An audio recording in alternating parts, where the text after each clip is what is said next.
Hola, hola, ¿cómo estás? Bueno, yo te tengo que contar que estoy un pelín nerviosa porque es que tengo, de verdad, no te rías, tengo a Sora Sans conmigo, ¿sabes? Que es que tengo a Sora Sans, o sea, entonces estoy un poquito así con el humi ese por dentro que le entra a una cuando habla con alguien que es importante y que es un referente profesional para una misma, porque para mí lo es, te lo tengo que decir a ti que nos estás viendo y a ti, Sora, que ya lo sabes porque te lo he dicho muchas veces, pero es verdad, Sora, bienvenida, un placer tenerte aquí. Gracias, Belén. Yo estoy encantadísima, vamos, de que me entreviste la mejor copy que hay, o sea que ¡Ole! Muchas gracias. estoy muy feliz, muy feliz. Qué bien. A ver, mira, bueno, lo primero de todo, para poner en situación a quien nos está viendo, me gustaría, por si alguien no te conoce, que ya me parecería raro en el mundo del marketing digital que alguien no te conozca, pero bueno, por si acaso, voy a contar un poquito quién eres y me corriges y me rectificas si en algo meto un poquito la pata. Vale, a ver, estudiaste filología inglesa especializándote en lingüística computacional y completaste el proceso de formación con un máster de analítica y un MBA en negocio internacional. Correcto. Correcto. Anteriormente ha Sí, sido, ok, vamos bien. Ha sido directora general de Bulevip, Head of E-Commerce en Tienda Animal y directora de marketing en Connectis y Farmacia Barata. Directora digital de Grupo Queraltó y Kelton Ventures y copywriter senior en la agencia El Cuartel. Cojo aire porque sigo. Además, cuentas con 200 columnas en Diario Sur Vocento y 3 libros publicados. Eres profesora en el máster de Marketing Automation de ISDI, en el de Marketing Digital de Wings of School y tutora del máster de Marketing Digital de ESESA IMF. Actualmente eres CEO y fundadora de Brand Island, una empresa dedicada al desarrollo de marcas, productos y venta omnicanal, cuyas principales marcas son Ichigo Cosmetic, Curly Up, que ya vemos el pelito, ahora nos cuentas un poquito, y Fuenita. Vale, y mi primera pregunta para ti es, ¿tú duermes? Sinceramente. pues depende de la época. Hay veces que tengo temporadas que duermo 5 horas, 4 horas y otras que duermo como una persona normal. Bueno, Entonces, bueno, ahora duermo más normal, la verdad. duermes Ya en este normal. punto de mi vida he descubierto que dormir suficiente alarga la vida, Sí, seguro. es Así verdad, es que verdad. Por lo menos la calidad de vida en el día a día se nota cuando uno duerme más. Pero es que es una pasada porque además, yo te digo que somos de la misma edad, de la misma quinta, y el ver todo lo que has podido hacer en estos años, pues eso, pues digo, ¿cuándo duerme esta chica? Porque me parece impresionante. Vale, tu cabeza no para de maquinar, por lo que veo, ¿no? O sea, tú vas dando saltos de un sitio a otro, vas ideando siempre cosas nuevas. sí, sí, tengo una cabecita que desafortunadamente no me deja descansar eh, y siempre está pensando en lo siguiente, el siguiente paso, el siguiente paso. ¿Qué podemos hacer para mejorar, ¿no? Como personas y como profesionales, las dos cosas a la vez, porque yo creo que van de la mano. También es verdad que yo he dedicado gran parte de mi trayectoria a mi carrera y tú, por ejemplo, eres madre, ¿no? Yo no he sido madre todavía, entonces ojalá algún día llegue ese momento, pero compaginar la vida laboral con la personal y hacer otras cosas, pues bueno, el tiempo tiene, o sea, el día tiene 24 horas para todo el mundo al mismo tiempo. A mí me obsesiona la productividad, es algo que no puedo dejar de pensar en cómo uno puede sacarle más minutos al día o no perder tanto. Tengo siempre en mi mesita mi reloj de arena Qué bueno. que me recuerda Lo recuerda. que se va el tiempo, que se va. Me voy a dar la vuelta porque si no, estoy escuchando aquí cómo se va. Y, y hay cosas fundamentales para mí que estoy también intentando aplicar ahora en mi empresa nueva, como por ejemplo que cada persona tiene unos ritmos biológicos de productividad y hay que intentar encontrar esos ritmos y no todo el mundo es productivo a las 10 de la mañana o a las 9. Hay gente que su cabeza funciona muchísimo mejor por la tarde, gente que tiene momentos de concentración que pueden llegar a los 30 minutos, otros que llegan a los 50, entonces tienes que encontrar tus ritmos y cómo organizar tu trabajo para acabarlo lo antes posible, lo mejor posible y vivir un poco mejor la vida, ¿no? ¿Y cuáles son tus Entonces, ritmos? Ya que sacas el tema, ¿cuál es tu momento de máxima productividad del día? ¿Eres diurna o Depende, nocturna? Que yo soy soy... nocturna, soy nocturna. Tengo más energía por la noche, pero sí que es verdad que, por ejemplo, yo me despierto y tengo una norma que los primeros 30 minutos del día son para mí. Me subo a la terraza, aquí a una terraza muy bonita que es una torre antigua y los árboles y eso. Me subo mi té y ni móvil ni nada. Solamente me tomo un café conmigo y a ver qué me cuento en ese ratito. Qué bueno. Y es una forma de empezar el día con cierta paz y con cierta forma de dejar que los pensamientos se vayan estructurando tal y como la cabeza necesita que se estructuren, ¿no? Entonces eso a mí me da más energía, la verdad. Yo empezar aturrullada no, es algo que de repente parece que hago muchas cosas pero no hacer nada, no estás avanzando. Entonces prefiero levantarme antes para tener esa media hora y luego ya una vez que mi cabeza está estructurada voy a por lo que tengo que hacer, que no ir corriendo arriba, abajo, ay, se me ha olvidado esto, se me ha olvidado lo otro, ay, que tenía que hacer esto, que tenía un mensaje, que tenía tal. O sea, al final se tarda mucho más tiempo en hacer las cosas cuando das 20 viajes que cuando das uno. O sea que pienso en los 20 viajes que tengo que dar y doy uno. En el primer trabajo que tuve había una persona, fíjate, el jefe del departamento de informática precisamente hablaba de eso, de que muchas veces salimos a la carrera a querer hacer. Y es mucho más interesante y más productivo pararte media hora o el tiempo que haga falta a pensar, a planificar y luego ya a hacer en consecuencia. Pero ese arrancar, y es verdad que a mí me pasa muchas veces, que arranco el venga. Momento de respiro. Depende de cómo funcione cada uno. Por ejemplo, mi pareja es una persona que funciona de una manera súper impulsiva y la verdad es que yo lo veo y digo, le da tiempo a hacer tantas cosas, pero sí que es verdad que muchas de las cosas que a lo mejor hace luego las rehago, ¿no? Porque no estaban del todo o porque se le ha olvidado esto, porque tal. Creo que depende de cada persona, pero también pienso que vivimos en una época en la que todo es inmediato, todo es ya, hay que correr, hay que tener más, hay que ir a lo último, hay que ir a la moda, hay que conseguir esto, hay que tener... Y al final uno no se para a pensar qué es lo que quiero yo, ¿no? Para mí. ¿Qué es lo que quiero yo en mi trabajo? ¿Cómo quiero que sea mi forma de trabajar? ¿Cómo quiero que sea mi vida? ¿Cómo quiero que sean mis vacaciones realmente? ¿Qué tipo de vacaciones quiero? ¿Las que me venden por la tele o las que yo he soñado cuando era una niña y tal? O sea, ¿qué tipo de vida? Igual nos estamos poniendo muy filosóficos, pero yo creo que es que esto es una parte fundamental de cómo trabaja uno. Yo he estado muchos años trabajando en empresas y adaptándome un poco, porque al final cada empresa pues tiene su metodología, sus normas y uno tiene que adaptarse, ¿no?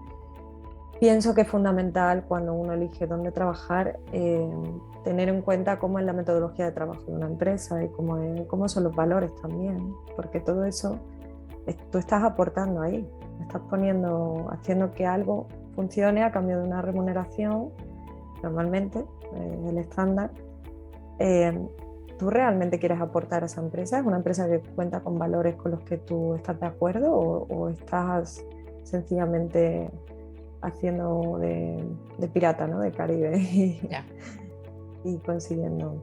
Entonces creo que el mundo laboral pues afortunadamente está madurando muchas cosas y para mí es fundamental eso. Entonces, bueno, yo he llegado a un punto en mi vida en el que puede que algún día vuelva a trabajar para alguna empresa, no lo sé, pero lo veo muy difícil, la verdad.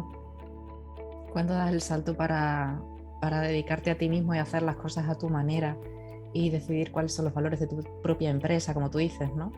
Y cuáles son tus prioridades? Pues yo también pienso que es difícil aceptar luego, pues eso, las prioridades y los valores de otros. Porque, bueno, cuando empiezas a hacer las cosas a tu manera, notas lo valioso que es disponer de tu tiempo y de tomar tus propias decisiones. Y también lo he hablado con algún empresario que me decía, yo tengo mi empresa pequeñita, ¿vale? Una pyme, y tengo mi empresa y desde hace años y ahora mismo si esto no funcionara me costaría, ¿no? Me costaría volver a empezar a trabajar por cuenta ajena. Creo que me buscaría la vida para emprender de nuevo, aunque sea en otra cosa, pero emprender de nuevo.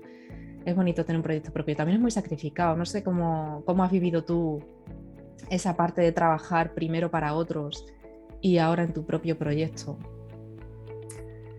Bueno, yo tenía una evaluación muy paulatina porque desde que estaba en la agencia de publicidad, yo estaba en la agencia y aparte tenía mi propia agencia de copy. Y ya ahí, que era jovencita, pues empezaba a tener clientes, empezaba a ver lo que es la responsabilidad de que tu nombre esté detrás de un trabajo, no esté el nombre de otra marca, este es el tuyo. Sí. De lo que significa, pues a lo mejor muchas veces echar más horas de las que corresponden, ¿no? Para que el trabajo esté bien hecho. Luego, cuando dejé Tienda Animal y comencé como consultora, fue una evolución tranquila también porque cogí varios proyectos, pero bueno, poco a poco, y fui también un poco averiguando cuál era mi metodología de consultoría, ¿no? No es lo mismo el marketing digital ya que hacer una consultoría global de empresa, ¿no? Y muchas veces dices, bueno, ¿cómo lo hago, no? ¿Cobro por horas? ¿Cobro por fee? ¿Qué tiempo le dedico a cada uno? Que cada proyecto es diferente, algunos necesitan temas mucho más técnicos, otros temas mucho más estratégicos, o sea, es muy complicado, pero si vas haciendo las cosas pues sin absorber más de lo que puedes trabajar, digamos, y vas increciendo y delimitando bien tu metodología de trabajo, yo creo que puedes llegar a un punto en el que no sufres tanto esa responsabilidad que tienes, ¿no? Para mí yo creo que ha sido un camino fácil. Yo he disfrutado mucho siendo consultora y disfruto mucho ahora con mi empresa. Sientes vértigo a veces, es normal, porque hay inversiones que son grandes y que sabes que es un riesgo, ¿no? Que estás poniendo sobre la mesa, pero a la vez es algo que yo creo que si uno tiene un sueño, tiene que arriesgar para conseguirlo. Entonces, yo siempre hago una cosa muy sencilla, que yo lo doy todo por perdido. Cuando no tienes nada que perder, tienes libertad para hacer lo que realmente quieres. Entonces, monto una empresa, hago una inversión, lo doy todo por perdido y resulta que empiezan a pasar cosas chulas. Empiezas a tener un equipo excepcional, empiezan a entrar pedidos, empiezas a ver los resultados de que tu marca, que tú querías pues, hacer las cosas diferentes, transmitir unos valores y que el público está detectando eso y te lo dice. Y en cierto modo te quedas alucinada, ¿no? Porque dices, ostras, todo eso ya es un regalo. Una vez que tú has dicho, si no funciona, no pasa nada, todo lo que va funcionando y funciona tal y como tú desearías que funcionase, pues al final resulta un regalo y eliminas esa presión. ¿No te planteas objetivos? Es decir, tú cuando te lanzas a un proyecto no tienes en mente objetivos, sino todo lo contrario, ¿no? Voy, digamos, con el corazón, con lo que siento y me apetece. Tienes objetivos, sí. Quiero decir, tú marcas objetivos, pero una cosa es marcar objetivos y otra cosa es decir, y si no se cumplen, no me voy a suicidar. ¿Vale?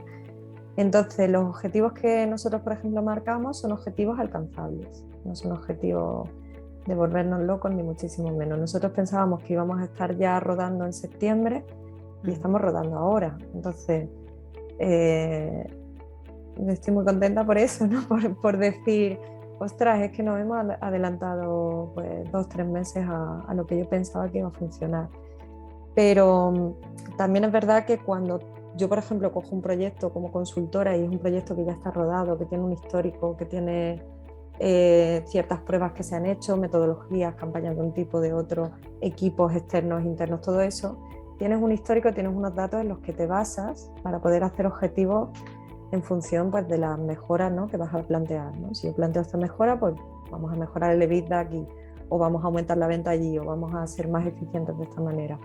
Con ese histórico es mucho más fácil plantear objetivos.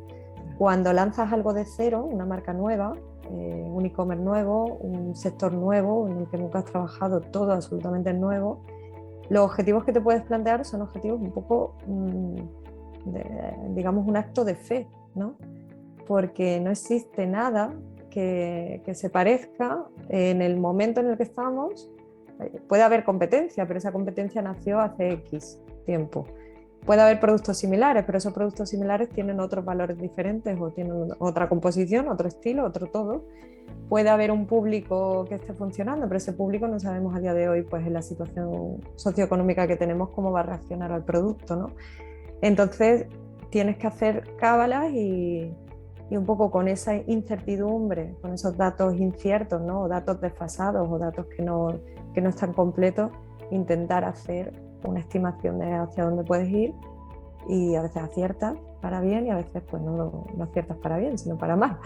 O sea que es difícil, ¿no? El planteamiento de objetivos en una situación completamente nueva. Es complicado, pero bueno, día a día, ahí lo importante es ser flexibles y día a día ir analizando qué es lo que está ocurriendo y modificando los objetivos en función de una realidad que ya sí tienen, ¿no? No sé, a la hora de arrancar, ya me estás contando que eres de las que asume riesgos y de las que da por perdido, pero a la hora de arrancar un proyecto, como tú dices, desde cero, en ese caso, como tú dices, un acto de fe de analizar en la medida de lo posible.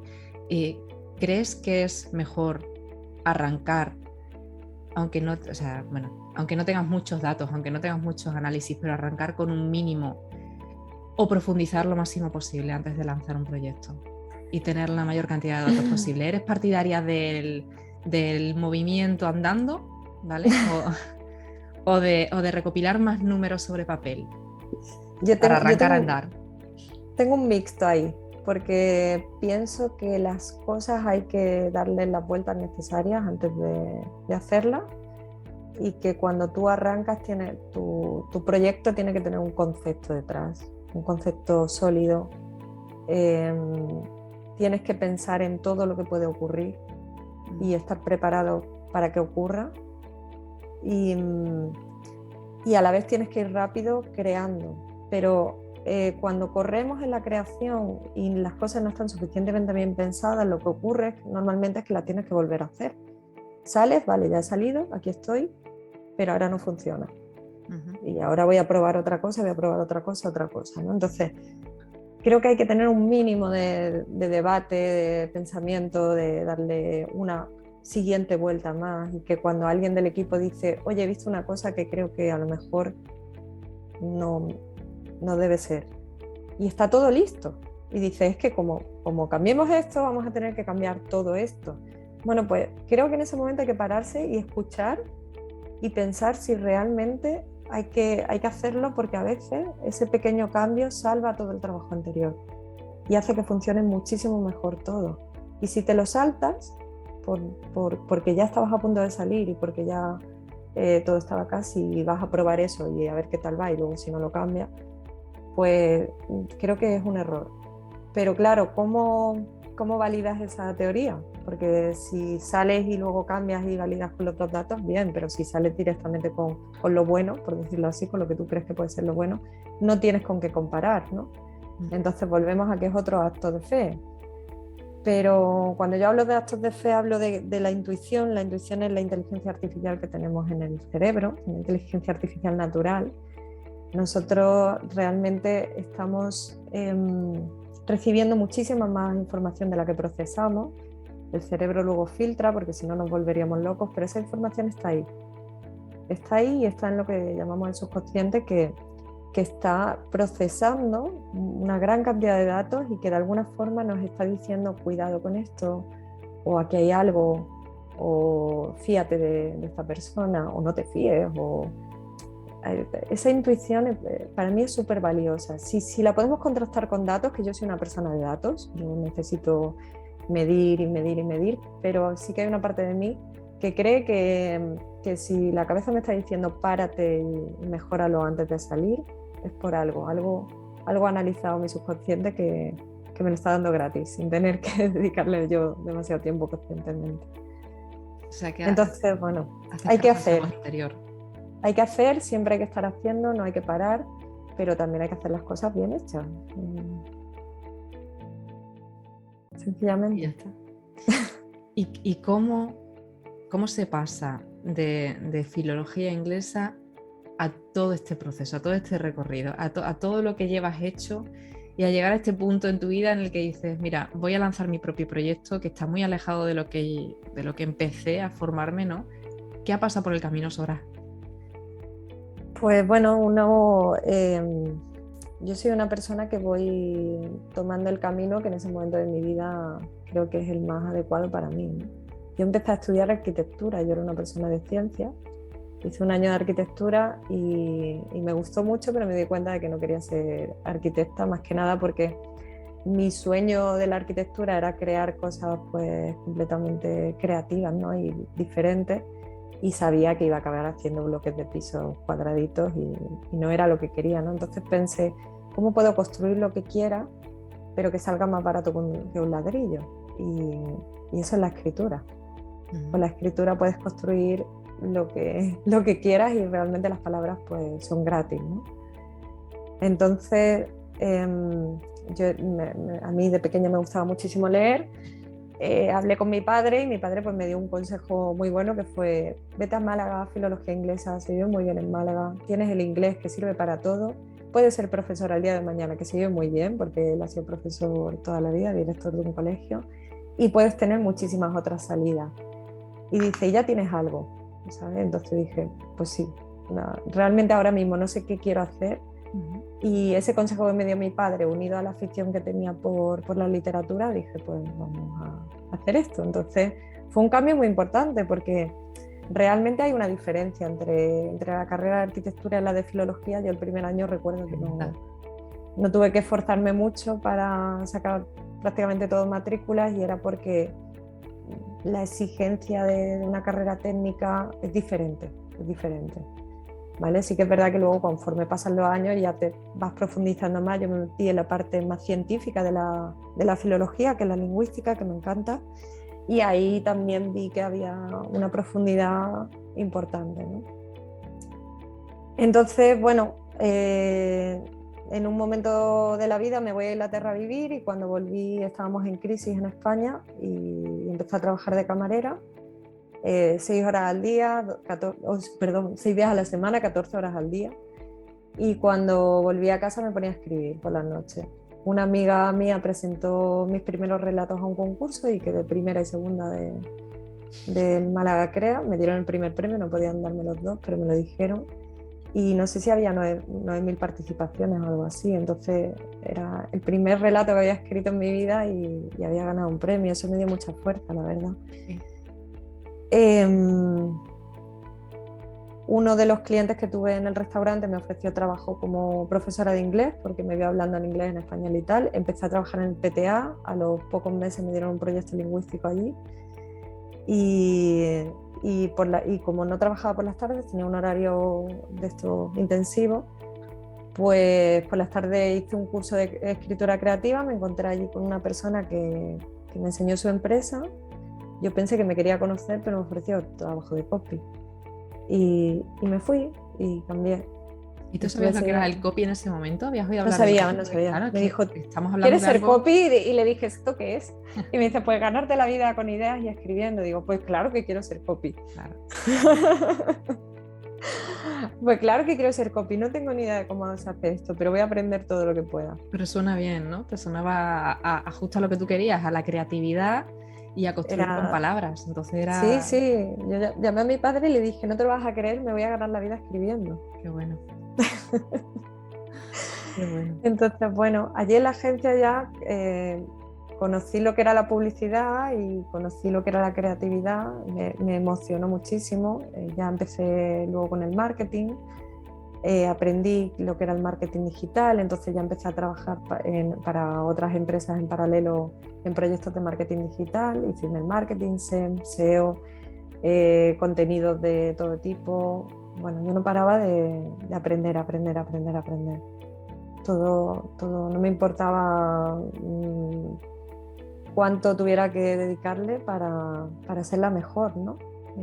No por ego, sino porque me gustaba esa sensación, ¿no? de llegar y ver cómo haces algo que funciona y que a la gente le gusta. Además es anónimo, nadie te reconoce, ¿no? Porque en una agencia tú eres completamente anónimo. Y bueno, y luego pues surgió la oportunidad de Tienda Animal. En la agencia creamos una escuela de creatividad, yo fui la subdirectora. Cuando me fui, pues me da mucha pena, pero un poco se quedó parado el proyecto. Ojalá algún día lo retomen porque es un proyecto súper bonito. Y empecé en Tienda Animal ya en el mundo digital real, de conocer ese mundo dentro de un e-commerce que no tiene nada que ver a verlo desde el punto de vista de una agencia, ¿no? Ya sea una agencia omnicanal o digital, pero estar en el cliente es completamente distinto. Y bueno, pues empecé en la parte de contenidos y a los 6 meses estaba dirigiendo el equipo completo.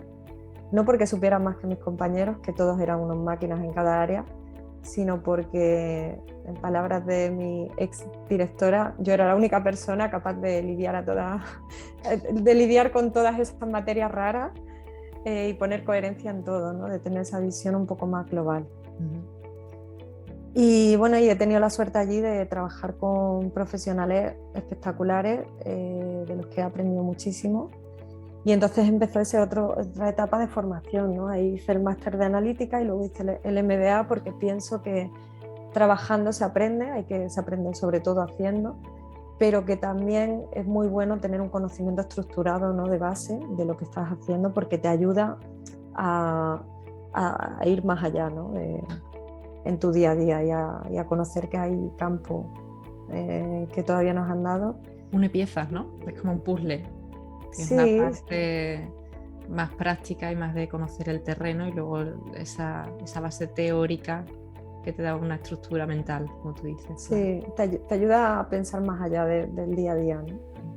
Te ayuda a ser un poco más estratégico y a darte cuenta de que cuanto más sabes, más te das cuenta de que sabes menos, ¿no? Porque ves más allá. Y a mí me hicieron un experimento, Pilar Ruiz, la dueña del cuartel, me hizo un experimento que me encantó en su día porque nos evaluaba a todos y luego nos hizo una autoevaluación. Nosotros teníamos que puntuarnos en todas las capacidades y luego ella nos evaluaba y nos daba feedback. Y entonces, claro, yo puse que mi conocimiento en Photoshop era un 7 y me dio el feedback, ¿no? De toda mi puntuación y me dice, mira, es súper curioso porque has puesto que sabes un 7 de Photoshop y nuestro mejor director de arte, Ángelo, ha puesto que sabe un 6. Obviamente Ángelo sabía un 15 en Photoshop, no un 10, o sea, era el mejor y conocía todo un programa que cualquiera maneja, pero luego tiene infinitas posibilidades.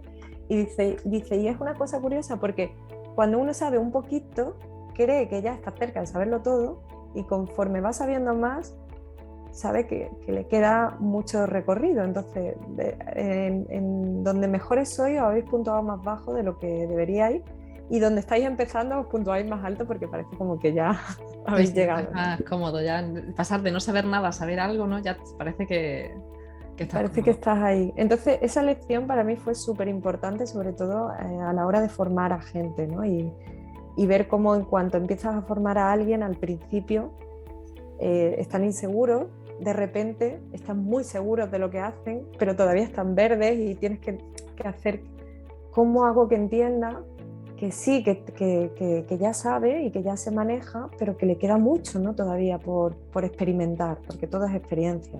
Yo creo que no es solo conocimiento, sino el rodaje, ¿no? Bueno, pues esta metodología yo creo que funciona muy bien y que es importante ser consciente de cómo, no de lo que hace la otra persona, sino de también cómo está viviendo eso que hace, cómo se siente. No sé si iba de esto la entrevista, Belén, creo que no hemos puesto aquí. Sí. A mí me encanta hablar contigo de lo que sea, te lo digo en serio, porque me llevas a sitios que uno no espera y que son importantes, entre otras cosas, porque si para ti que tienes el recorrido que tienes son temas en los que paras a reflexionar, pues creo que es importante que para cualquiera que esté emprendiendo, que esté empezando un camino, sea consciente de que le va a pasar todo esto. Y con lo que me estás contando, por ejemplo, me recuerda a un amigo también que es fotógrafo y que está muy especializado en temas de Photoshop y de retoque fotográfico y demás, y ahora está absolutamente obsesionado con el color. Y yo que tenía cierto manejo de Photoshop, ¿no? Por mi formación, me pasaba como a ti, bueno, yo Photoshop, y cuando él me habla, no sé de qué me estás hablando. Claro. Me fascina porque es como, pero eso, ¿cómo lo has hecho? O sea, Es un es mundo. alucinante cómo vas aprendiendo más y sientes que desaprendes en lugar, no sé explicarme, ¿no? Sientes que la línea es más larga, Sí, la meta está más lejos. eres más consciente de dónde te has metido. Al principio Sí, parece que con un poquito ya controlas y luego vas formándote más y vas siendo consciente de todo lo que te queda por recorrer. Qué bueno. sí. Bueno, es hora, Bran Island. Bran Island, es que claro, o sea, para mí eres el centro de todo de la entrevista en el sentido de que es un proyecto.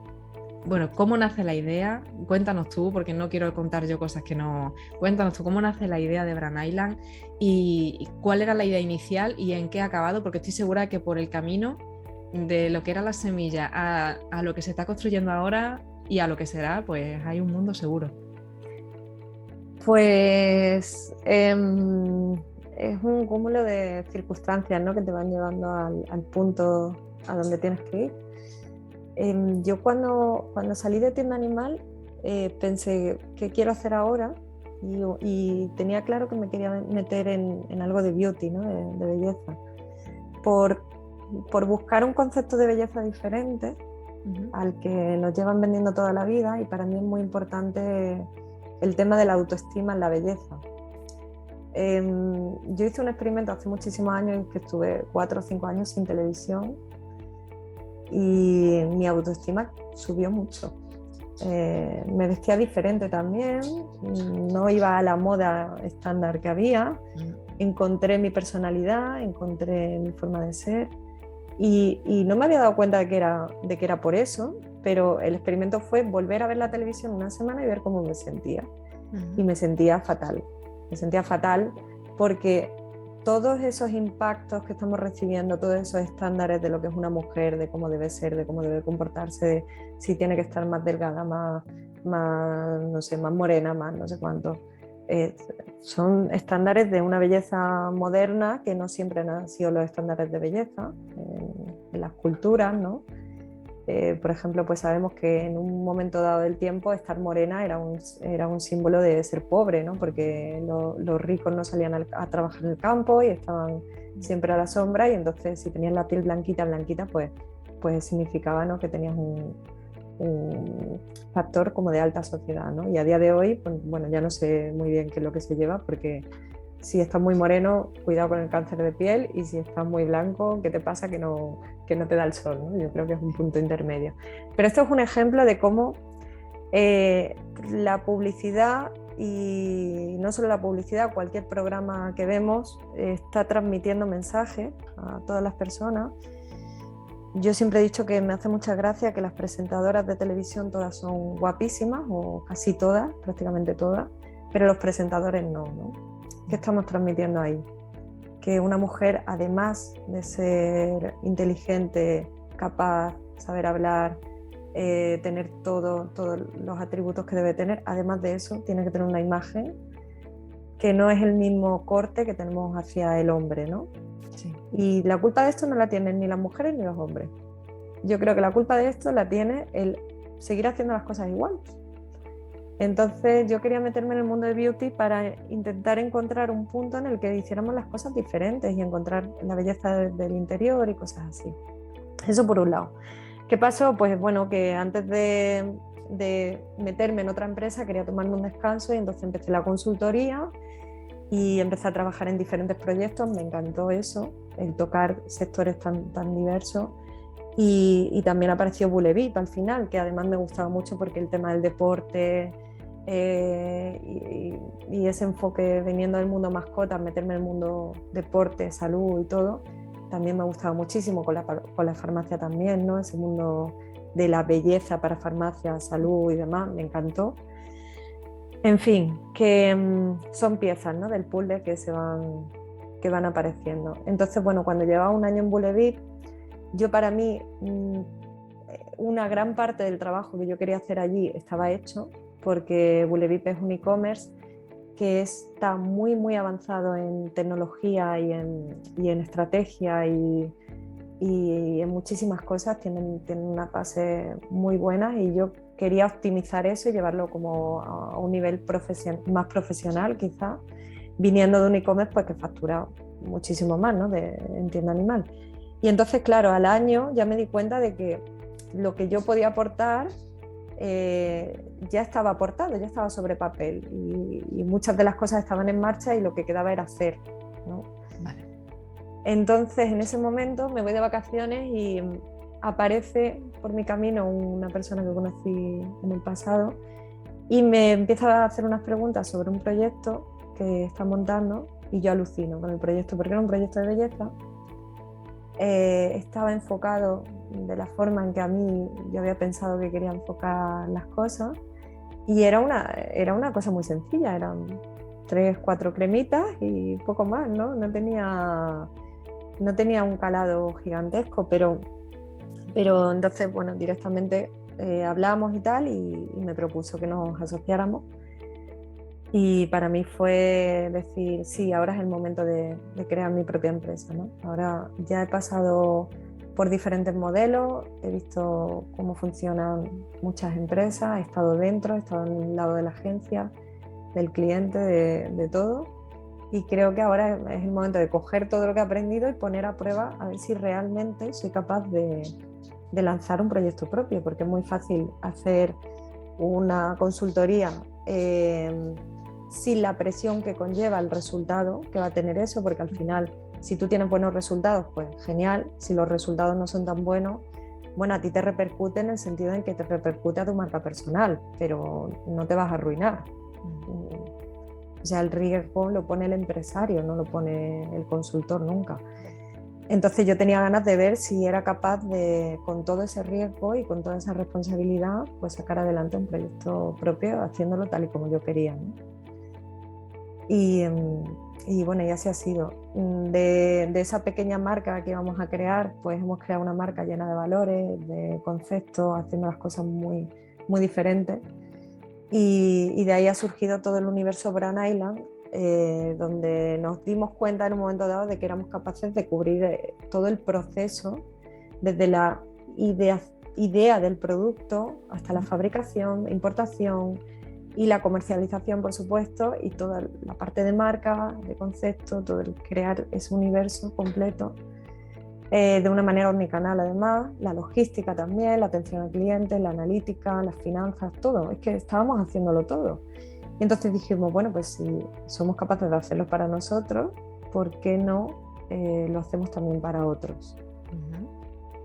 Y bueno, y creamos este concepto, donde nuestro core obviamente es esos proyectos propios, pero a la vez nos estamos asociando pues, con diferentes empresas que en un punto u otro de esa cadena de producción y venta tienen dificultades y podemos aportarles una visión externa y una visión, creo que muy profesional de lo que hacemos en todos los sentidos. Así que bueno, es algo muy raro realmente, no somos una agencia, no es un modelo que yo haya conocido antes, pero es que eso es lo que pretendemos, ¿no? Hacer las cosas por la necesidad que existe de esas cosas y no por cómo se han hecho siempre. ¿Se podría decir que Brand Island es una especie de lanzadera de ideas, de proyectos, de marcas desde cero? Yo creo que es una lanzadera para nuestras marcas. Sí que es verdad que colaborando con proyectos así que están como muy empezando, muy verdes, podría llegar a ser una lanzadera, pero por cuestiones de tiempo y de eficiencia es más una aceleradora. Es más una... ¿Por qué? Porque nosotros el valor que podemos aportar se nota mucho más cuando una empresa ya tiene cierto rodaje. Uh-huh. Si cogemos proyectos que son demasiado incipientes, lo que nos hemos dado cuenta es de que al final yo acabo dando casi clases de máster de marketing digital y mi función no es enseñar a alguien a cómo, por qué te digo de hacer las cosas así, ¿no? Te voy a explicar todo esto para que al final entiendas el por qué tomo esta decisión, ¿no? A mí me encanta explicar las cosas, pero sí que es verdad que cuando existe ya una base y tú estás en un nivel en el que puedes tener un debate, es mucho más eficiente todo, más rápido y más efectivo. Entonces, sinceramente es que no tengo tiempo material para llevar proyectos demasiado pequeños, que no tienen una base de conocimiento, ¿no? Es muy difícil. Entonces a mí me habría encantado hacer de lanzadera de todos los proyectos que entraran fueran, pues eso, proyectos incipientes que parten de cero y es una idea muy buena, pero les recomiendo que hagan el máster de marketing digital, donde soy tutora y otras cositas, y también que prueben y que aprendan y tal, y que cuando ya tengan ciertas nociones, pues ahí sí podemos ayudar. En cosas un poquito más avanzadas quizás, ¿no? En una fase más evolucionada, ¿no? Empresas con una fase más evolucionada. Sí, al menos que tengan un año de rodaje o cierto volumen de facturación, es lo que pedimos, porque bueno, tengo un caso que es muy sencillo, pues un proyecto que estábamos echándoles una mano y estaban haciendo campañas con influencers y decían, nos van súper bien con los influencers porque hemos pagado, son amigas y tal, y bueno, hemos pagado, no sé, una cantidad por una campaña y han vendido todo. Y digo, ¿cómo todo? Dice, bueno, el producto que habían sacado lo han vendido todo. Digo, qué bien. Digo, ¿cuántas unidades? Pues teníamos 4 unidades de ese producto. Digo, ¿cuánto habéis pagado? Pues hemos pagado X. Entonces le hice la cuenta de resultados de esa acción, donde obviamente estaban perdiendo muchísimo dinero. Y la cuestión no es esa, sino la cuestión es decir, ¿realmente no erais conscientes de esto? Entonces, claro, cuesta mucho. Cuesta mucho que hace falta un mínimo de sentido común en las cosas. Es que el entender un mínimo de tus finanzas, ¿no? De saber si invierto X y gano X menos infinito, pues no es muy buen negocio. Tiene que quedar en positivo, claro. Claro, y a veces vas a perder porque a veces estás construyendo una marca, tienes que tener difusión, tienes que hacer branding, tienes que invertir, por supuesto, pero aquí hay fórmulas y fórmulas, ¿no? Y bueno, creo que es eso, que hay que rodar un poquito para luego ir afinando, ¿no? Yo soy más eficiente en proyectos un poco más grandes que en proyectos tan pequeños, por lo menos ahora. Puede que en el futuro, y conforme vayamos sacando marcas, acabe teniendo una metodología que, por supuesto, vamos documentando todo y creando sistemas, sistematizando todo para intentar no crecer en estructura demasiado y que todo sea lo más automático posible y demás.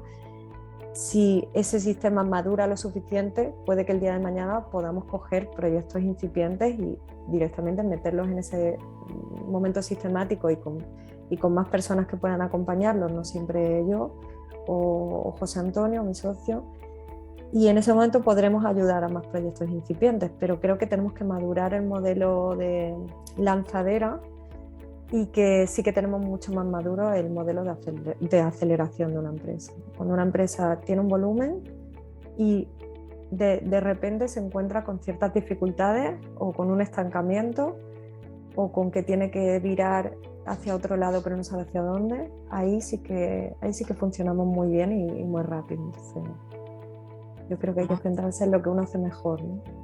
Sí, mira, oye, eso me parece súper interesante porque durante mucho tiempo mi mentalidad era de mejorar mis puntos débiles, ¿sabes? Durante muchísimo tiempo el foco fue ese.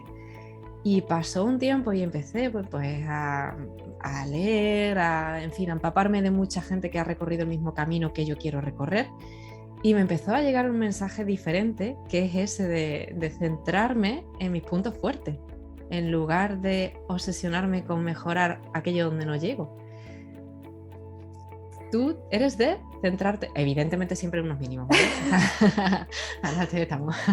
Unos mínimos que hay que subir a un nivel mínimo, a un nivel básico, pero que una vez llegado hasta ahí, a lo mejor obsesionarnos en algo en lo que podemos mejorar un 10% y que no va a acabar siendo algo decisivo, ¿no? En nuestro proyecto. Y por el contrario, dedicar esa energía en vez de eso, pues a algo que digas, este es mi punto fuerte y si yo pongo aquí ese 10%, ¡pah!, sube todo, ¿no? Yo me centro en ser la mejor en las cosas que más me gustan. Es mi objetivo. ¿Qué significa ser la mejor? Pues que llega un momento en el que yo diga, me siento bien, siento que si hiciera un examen de esto sacaría un 10.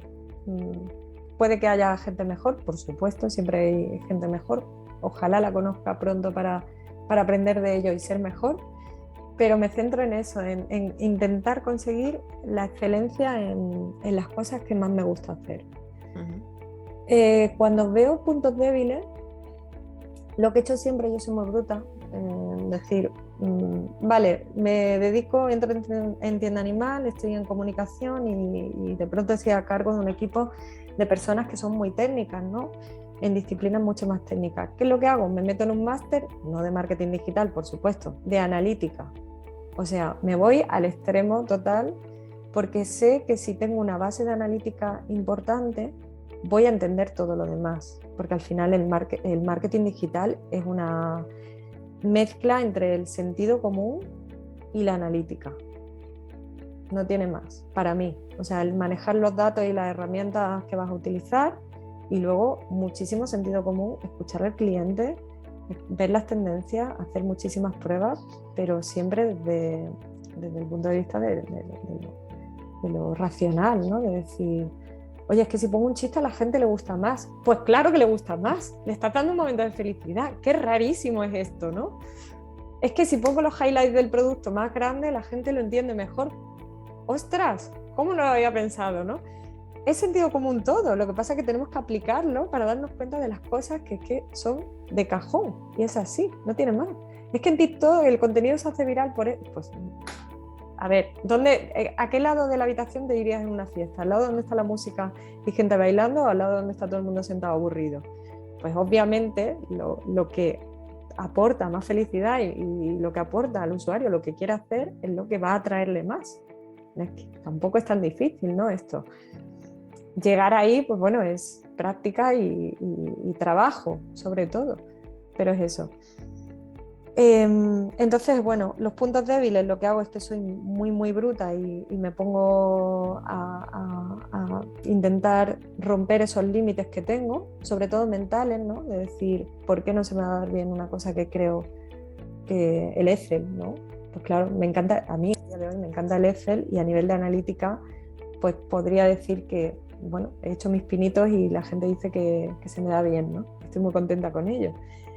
He llevado proyectos de Business Intelligence incluso, o sea, y he llegado a modelos también de clusterización de clientes, pues que a día de hoy no he visto en ningún otro sitio. Entonces estoy muy contenta con lo que he conseguido en esa analítica que para mí era un punto débil en un momento dado. Cuando superas esa barrera y te propones ser el mejor incluso en algo que no se te daba bien, pero te encanta, pues yo creo que se puede llegar. Así que yo me centraría en las cosas que sean puntos fuertes o puntos débiles, te gustan. Vale. Y si te gusta, no importa de qué nivel partas, porque vas a llegar mucho más lejos que si es algo que no disfrutas. Es que es tan sencillo como eso. A veces lo lógico se nos olvida, ¿sabes? Tú dices, es muy de sentido común y muy de lógica, pero y qué difícil es encontrarlo, ¿no? A veces, y no sé por qué motivo no lo vemos, o quizás sea porque una vez que te pones, trabajas, meditas, aprendes, como que se te ilumina la mente, ¿sabes? Como sobre que... todo es dedicar tiempo a escucharte a ti mismo. A escucharte, no a decirte nada, no a darte órdenes, no a estar exigiéndote más y más y más, porque es lo que hacemos todo el día, ¿no? Sino a escucharte y a decirte a ti misma, Belén, ¿qué quieres hoy? ¿Qué es lo que te gustaría hacer? ¿Qué es lo que no has hecho nunca que te está rascando y quieres empezar, ¿no? Y tú misma te vas a dar la respuesta, así que si te escuchas. Es como no sé, es como el deporte. A mí no me gusta correr. Es algo que me supone un trauma desde pequeña y es horrible, pero me encanta nadar. Entonces, ¿por qué voy a hacer deporte corriendo si me encanta nadar? Pues voy a ser buena nadando y voy a hacer deporte. Me buscaré la vida para tener unas instalaciones donde pueda nadar. Es más fácil correr porque puedes ir por cualquier sitio, pero pero bueno, céntrate en lo que te gusta y serás el mejor que puedas ser en eso. Y lo disfrutarás mucho más, claro. ¿Y a dónde te lleva el escucharte? Ese té o ese café de por las mañanas de esa media hora. ¿Qué te va diciendo a ti como Sora, como profesional? Pues ahora últimamente me dice que simplifique y que trabaje menos. No sé por qué. Pero sí, me dice que sea un poco más... Bueno, ya lo vengo siendo más que nada por lo que te decía, por cuestión de tiempo, ¿no? Yo no quiero saturar mi vida de trabajo porque ya he vivido muchos años trabajando más horas de las que creo que una persona debe trabajar y dejando otras partes de mi vida un poco aparcadas en momentos puntuales, ¿no? Entonces ahora mismo quiero tener ese equilibrio entre la vida y lo que me encanta y me apasiona, que es mi trabajo, y otras cosas que me apasionan. Entonces, ¿qué me dice últimamente? Me dice que simplifique y que elija muy bien en qué proyectos, en qué cosas estoy invirtiendo tiempo. Y ya está, que me quede con lo que más me guste y no coja más, ¿no? De hecho, hoy cuando hemos empezado la entrevista estaba pensando, si es que yo no quiero hacer más entrevistas, no por nada, sino porque en este momento, en este punto de mi vida, me apetece centrarme en el proyecto que tengo entre manos. Hubo hace un año y pico que hice muchísimas entrevistas y la verdad es que es enriquecedor siempre, pero llega un momento en el que dices, no, ahora no. No es el momento. No es el momento. Pero como es Belén, sí. Entonces, mil gracias. Entonces, con Belén voy a charlar un ratillo y nos vamos a poner aquí a filosofar. Me dice eso. Me dice también que hay una parte del trabajo que no he explotado todavía y que no sé si voy a ser capaz y que no sé si me debo atrever a meterme ahí, pero que me gustaría algún día, incluso cuando ya este proyecto madure y demás, estudiar un poco de coaching. Porque siendo empresaria, hacer no solo una consultoría a nivel de estratégico, de negocio y demás, sino también a un nivel humano, complementando eso con un nivel humano, me parecería algo alucinante ya, ¿no? O sea, creo que las empresas al final están formadas por personas y que el equipo es todo. Y dependiendo de cómo manejes tú esas situaciones que siempre son complejas en las empresas, porque lo más difícil de una empresa es llevar a los equipos. Si tú consigues potenciar esos equipos, que sean felices, que den su máximo y que realmente disfruten de lo que hacen y encuentras el encaje entre lo que la empresa necesita y lo que la persona necesita, ahí es donde se va a producir una productividad impresionante, una creatividad fuera del estándar y bueno, es algo que me encantaría el día de mañana hacer. Entonces estos son los dos pensamientos que he tenido esta mañana. Mañana no sé lo que aparecerá. Pero fíjate que va muy en la línea de lo que venimos hablando hoy, por ejemplo, que la entrevista ha tenido como un toque muy filosófico, como tú dices. Te estás hablando de barreras mentales, estás hablando ¿no? Anteriormente, momentos anteriores, y va muy en esa línea de dar como un servicio de asesoramiento muy completo, ¿no? Desde lo que puedes hacer a nivel de negocios y a nivel de empresa, hasta cuál es la mentalidad necesaria para llegar hasta ahí. Porque sí, de eso se está empezando a hablar, pero quizá hace falta hablar mucho más de la parte de la mentalidad necesaria, no solamente de los conocimientos, que por supuesto son necesarios, pero también qué recursos psicológicos, ¿no? necesitas para llevar a cabo un proyecto. Sí, yo creo que es fundamental, por ejemplo, el efecto Pigmalión, ¿no? El coger a una persona y llevarla a la imagen de lo que puede ser y dónde puede llegar realmente, y que lo vea como una realidad que lo único que necesita es tiempo para alcanzar, ¿no? Tiempo en esa mentalidad, en ese mood, ¿no? Como dicen en inglés. Sí. Perdón que tengo aquí a Tundrita, la perra, que está paseándose por la habitación. Entonces, esto está comprobado, ¿no? Que en el momento en que tú potencias esas capacidades desde un punto de vista positivo, en lugar de ponerle barreras a la gente, que es lo que venimos viviendo, yo creo que en la educación que tú y yo habremos vivido, pues era las notas, ¿no? El sistema educativo, cómo tenemos que aprender las cosas, memorizando, no razonando muchas veces, y traemos una conciencia de quiénes somos según la media de nuestras notas, ¿no? Pues yo es que soy de notable, yo soy de sobresaliente, yo soy de bien, y eso es lo que eres, ¿no? No eres eso, ¿no?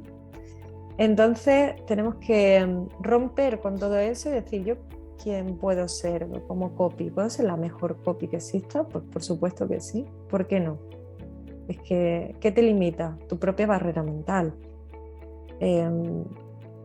A lo mejor lo eres dentro de 2 segundos, a lo mejor dentro de un año, a lo mejor dentro de 10 años, pero lo único que es ponerte ese objetivo y tiempo y trabajo y nada más. Trabajo profesional y personal. Sí.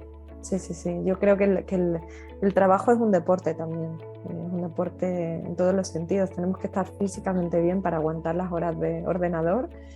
Tenemos que estar mentalmente bien para producir más en menos tiempo. Y al final es un deporte, estamos ejercitando la mente, el cuerpo y todo. Tenemos que tomárnoslo así, como el deporte, ¿no? Con todos los valores que conlleva, el trabajo en equipo, la competición, el asumir derrotas como aprendizajes, el que hay que entrenarse antes de competir, porque si vas a una competición sin haber entrenado antes, pues lo más seguro es que pierdas, ¿no? El que hay que esforzarse y superarse, el que siempre se pueden batir los récords que existen, todo lo que el deporte, todos los valores que el deporte da, si los aplicas al trabajo, para mí es que te cambia el chip completamente y puedes llegar mucho más lejos. Yo espero llegar mucho más lejos, de lo que he llegado, la verdad. No estoy todavía de ello y además que honestamente no tienes techo. O sea, si para cualquiera dices, no, el techo te lo pones tú mismo, ¿no? Bueno, sí, muchas veces sí, otras veces no. Hay cosas a las que sinceramente creo que no vale el si quieres puedes, no siempre vale. O sea, si yo ahora mismo quisiera ser jugadora de la NBA, perdona, pero no podría. Honestamente, no. Entonces, claro, mido 1,65, o sea, y tengo 39 años. No tengo nada que hacer, ¿vale? Hay limitaciones que sí son reales y que están ahí, pero cuando las limitaciones son más a nivel mental y son más eso, pues barreras mentales y psicológicas, creo que es más sencillo trabajarlo. Y, no sencillo, no es la palabra, pero es más viable alcanzar esos objetivos. Y has mencionado algo que me gusta mucho que hayas hecho y que quiero parar y hablar contigo de eso, y es el tema de ay, se me acaba de ir salto al cielo, espérate. No te preocupes. De aprender de las derrotas. Sí. Del tema del aprendizaje de las derrotas, de qué papel juega nuestro ego en nuestro crecimiento personal, porque creo que es lo más difícil y creo que es muy bonito y mucha gente habla, y es verdad, de que cometer errores o que un cliente descontento es una gran oportunidad de aprendizaje, pero qué difícil es vivirlo como tal. Pues este fin de semana le leí a un amigo un poema que escribí hace mucho tiempo. Mis poemas son rarísimos, como todo lo que escribo, son pensamientos, pensamientos. Y que decía algo así como, no me acuerdo literalmente, pero era: abro bien los ojos y poco a poco voy doblando la espalda hasta que encuentro el ombligo y le digo, somos 2 contra 1. Entonces, básicamente, el ego que tenemos aquí metido en el ombliguillo a veces nos ciega, pero tenemos el doble de ojos que de ombligo. Así que vamos a empezar por ahí. Y lo que hay que ser, yo creo que hay que ser más humilde. Cuando te decía que hablamos de las barreras, ¿no? Obviamente no puedes ser jugadora de la NBA a día de hoy, pero porque uno se tiene que poner sus metas y romper esos techos que tenemos, esas barreras, desde el sentido común. todo desde el sentido común. Entonces, desde el sentido común te puedes proponer esto, sí, pues venga, hazlo y ya está, pues con los pies en la tierra, pero con la cabeza en las nubes, o sea, las dos cosas a la vez. El ego es horrible a la hora de trabajar contigo mismo y con los demás. O sea, es lo peor que puede tener una persona, un ego que le sobrepase. Para mí es muy importante que en los equipos con los que trabajo no exista ego. Todo el mundo puede equivocarse, todo el mundo puede aportar. Una persona que ha entrado sin experiencia ninguna puede tener la mejor idea que tengamos en la empresa, no tiene por qué ser del que tenga más experiencia o más recorrido. Hay que escuchar siempre y hay que escuchar más que hablar. O sea, y hay que saber cuando uno se ha equivocado y sentirse feliz de esa equivocación, porque se nos quedan mucho más grabadas las equivocaciones que los aciertos. Se aprende mucho más rápido equivocándose uno que acertando. Y siempre que no cueste mucho dinero la equivocación, es el camino más rápido para el aprendizaje. Entonces no pasa nada porque un cliente está descontento, perfecto. ¿Qué hemos hecho mal? Esto. ¿Realmente hemos hecho esto mal? Vale. Vamos a reconocerlo, vamos a intentar solventarlo lo mejor posible y vamos a mejorar eso para que no vuelva a pasar. Pero es que si fuéramos perfectos desde el minuto en que empezamos a trabajar, pues no habría crecimiento ninguno. Sería aburridísimo. Sí, y no existe. Realmente no existe. O sea, nunca nadie va a estar totalmente preparado para empezar algo sin errores. No. El día 1 de cualquier trabajo no estás preparado para ese trabajo. El día que sabes eso y te dicen, vas a ser directora de marketing de tal, y tú dices, no lo he hecho nunca, no estoy preparada. Claro que no estás preparada. Vas a empezar a hacerlo hoy y el día 1 estarás menos preparada que el día 2 y menos preparada el día 2 que el día 3 y así sencillamente hasta que llega un momento en el que te vuelven a ofrecer ese puesto y dices, sí, me siento preparada, pero es que lo llevo haciendo ya 2 años. O sea, es que es normal. O sea, es que no tiene nada de extraño sentirse inseguro, no preparado. Vamos a abrazar esos sentimientos, ¿no? Vamos a abrazar esa incertidumbre porque también nos da una energía que necesitamos en esos momentos. Mientras no nos bloquee, ese estrés siempre nos acelera un poco y nos da más movimiento. La adrenalina ayuda a ponerte las pilas, ¿verdad? Totalmente. Ayuda mucho. Sí. Sora, pues un lujazo de entrevista. Cuéntame, sobre todo sabiendo que no te apetece hacer más entrevistas. Así que te lo agradezco 1000, de verdad. ¿Dónde te podemos encontrar, Sora? Tanto a ti como a Brand Island. ¿Cómo podemos ponernos en contacto contigo, con el proyecto? Pues estamos en LinkedIn, principalmente como red profesional.